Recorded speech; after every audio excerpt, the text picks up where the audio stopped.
হরে কৃষ্ণা। রাধে রাধে বন্ধুরা, আগামী সফল একাদশীর দিন হাজার ব্যস্ত থাকলেও মাত্র কয়েক মিনিট শ্রবণ করবেন এই সামান্য কথা। পরিবারের সব বাধা কেটে সফলতা আসবেই ও সংসারে সুখ সমৃদ্ধি এবং সৌভাগ্য আসবেই। এছাড়া আপনার জীবন থেকে সমস্ত দুঃখ কষ্ট চিরতরে দূর হয়ে যাবে। পৌষ মাসের কৃষ্ণপক্ষের একাদশীর নাম হলো সফলা একাদশী। পৌষ মাসের কৃষ্ণপক্ষের এই একাদশীকে অত্যন্ত শুভ মনে করা হয়। এই একাদশী ব্রত ভগবান বিষ্ণুর উদ্দেশ্যে সমর্পিত। মনে করা হয় এদিন উপবাস রাখলে সমস্ত মনস্কামনা পূর্ণ হয় এবং জীবনে সুখ সমৃদ্ধির আগমন ঘটে এবং জীবনে সফলতা আসে। এছাড়া শাস্ত্রে এই একাদশী ব্রতের বিশেষ মাহাত্ম্য স্বীকার করা হয়েছে। এই একাদশীর উপবাস রাখলে কাজে সাফল্য লাভ করা যায়। যে সমস্ত মানুষেরা জীবনের বিভিন্ন ক্ষেত্রে বাধার মুখে পড়েছেন তারা সফলা একাদশীর উপবাস রাখলে শুভ ফল অবশ্যই পাবেন। তাই ভক্তি সহকারে এই সফলা একাদশী ব্রত পালন করা আমাদের সকলের জন্য অত্যন্ত গুরুত্বপূর্ণ। দর্শক বন্ধুরা, কৃপা করে সকলে একাদশী ব্রত পালন করবেন। রাধে রাধে দর্শক বন্ধুরা, আমি মিতা আজকের এই ভিডিওতে আপনাদের স্বাগত জানাই। বন্ধুরা, আশা করি গোবিন্দের কৃপায় আপনারা সকলে খুব ভালো আছেন। বন্ধু, আপনি যদি এই চ্যানেলে নতুন হন তাহলে চ্যানেলটিকে সাবস্ক্রাইব করে পাশে থাকা বেল আইকনটি ক্লিক করে যাবেন।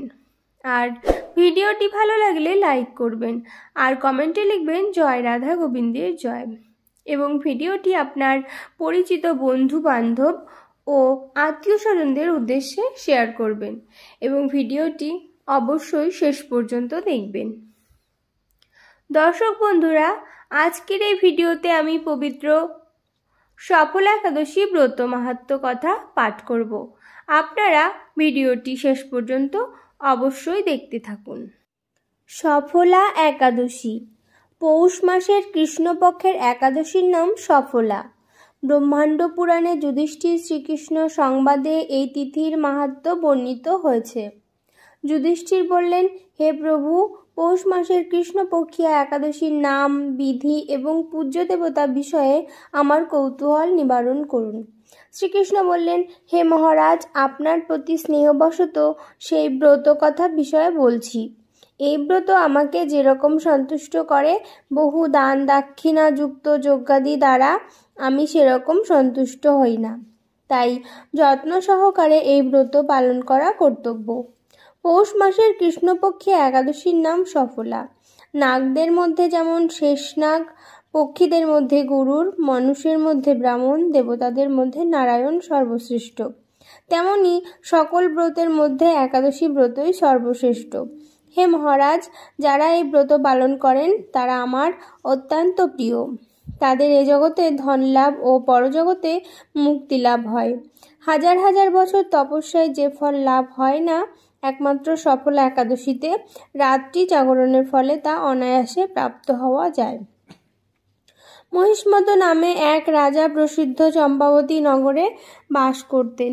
রাজার 4 জন পুত্র ছিল, কিন্তু তার জ্যেষ্ঠ পুত্র লুম্ভক সর্বদা পরস্ত্রী গমন, মদ্যপান প্রভৃতি অসৎ কার্যে রত ছিল। সে সর্বক্ষণ ব্রাহ্মণ, বৈষ্ণব ও দেবতাদের নিন্দা করত। পুত্রের এই আচরণের ক্ষুব্ধ হয়ে রাজা তাকে রাজ্য থেকে বার করে দিলেন। স্ত্রী, পুত্র, পিতা, মাতা, আত্মীয় স্বজন পরিত্যক্ত হয়ে সে এক গভীর বনে প্রবেশ করল। সেখানে কখনো জীব হত্যা, আবার কখনো চুরি করে জীবন ধারণ করতে লাগলো। কিছুদিন পরে একদিন সে নগরে প্রহরীদের কাছে ধরা পড়ল, কিন্তু রাজপুত্র বলে সেই অপরাধ থেকে সে মুক্তি পেল। পুনরায় সে বনে ফিরে গিয়ে জীব হত্যা ও ফলমূল আহার করে দিন যাপন করতে লাগলো। ওই বনে বহু বছরের পুরানো একটি বিশাল অশ্বত্থ বৃক্ষ ছিল। সেখানে ভগবান শ্রী বাসুদেব বিরাজমান বলে বৃক্ষটি দেবত্ব প্রাপ্ত হয়েছে। সেই বৃক্ষতলে পাপবুদ্ধি লুম্ভক বাস করত। বহুদিন পর তার পূর্বজন্মের কোনো পুণ্য ফলে সে পৌষ মাসের দশমী দিনে কেবল ফল আহারে দিন অতিবাহিত করল। কিন্তু রাত্রিতে অসহ্য শীতের প্রকোপে সে মৃতপ্রায় হয়ে রাত্রি যাপন করল। পরদিন সূর্যোদয় হলে সে অচেতন হয়ে পড়ে রইল। দুপুরের দিকে তার চেতনা ফিরল। ক্ষুধা নিবারণের জন্য সে অতি কষ্টে কিছু ফল সংগ্রহ করল। এরপর সেই বৃক্ষতলে এসে পুনরায় বিশ্রাম করতে লাগলো। রাত্রিতে খাদ্যাভাবে সে ক্রমশ দুর্বল হয়ে পড়ল। সে প্রাণ রক্ষার্থে ঈশ্বরের উদ্দেশ্যে ফলগুলি নিয়ে, হে ভগবান, আমার কি গতি হবে বলে অশ্রুপাত করতে করতে সেই বৃক্ষতলে, হে লক্ষ্মীপতি নারায়ণ, আপনি প্রসন্ন হন বলে নিবেদন করল। এইভাবে সে অনাহারে ও অনিদ্রায় সেই রাত্রি যাপন করল। ভগবান নারায়ণ সেই পাপী লুম্ভকের রাত্রি জাগরণকে একাদশীর জাগরণ এবং ফলার্পণকে পূজা বলে গ্রহণ করলেন। এইভাবে অজ্ঞাতসারে লুম্ভকের সফলা একাদশী ব্রত পালন হয়ে গেল। প্রাতঃকালে আকাশে দৈববাণী হল, হে পুত্র, তুমি সফলা ব্রতের পুণ্য প্রভাবে রাজ্যপ্রাপ্ত হবে। সেই দৈববাণী শোনা মাত্র লুম্ভক দিব্যরূপ লাভ করল। তার পাপ বুদ্ধি দূর হলো। সে পুনরায় নিষ্কণ্টক রাজ্য লাভ করল। স্ত্রী পুত্র সহ কিছুকাল রাজ্য সুখ ভোগের পর পুত্রের ওপর রাজ্যের ভার দিয়ে সে সন্ন্যাস আশ্রম গ্রহণ করল। অবশেষে মৃত্যুকালে সে অশোক অভয়ে ভগবানের কাছে ফিরে গেল। হে মহারাজ, এভাবে সফলা একাদশী যিনি পালন করেন তিনি জাগতিক সুখ ও পরে মুক্তি লাভ করেন। এই ব্রতে যারা শ্রদ্ধাশীল তারাই ধন্য, তাদের জন্ম সার্থক, এতে কোনো সন্দেহ নেই। এই ব্রত পাঠ ও শ্রবণে মানুষের রাজসূয় যজ্ঞের ফল লাভ হয়। দর্শক বন্ধুরা, আশা করি ভিডিওটি আপনাদের খুবই উপকারে আসবে।